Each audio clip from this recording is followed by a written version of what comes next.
Meron tayong ipapakita ngayon mga idol. Ito ay alternator ng Mazda. Ang nadali is wheel seal lang sana. Ito. Pero meron itong dinamay.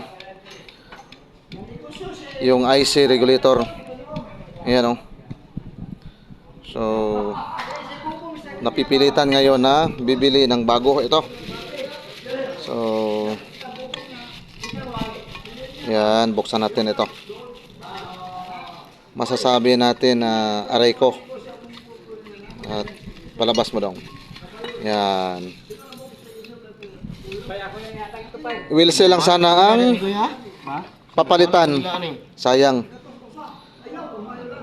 Kaya hindi maiwasan talaga na sasabihin natin na wheel seal lang ang problema niyan.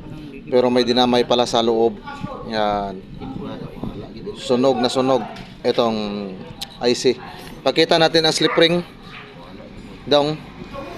Akin na yung slip ring, papakita natin. Ayan o.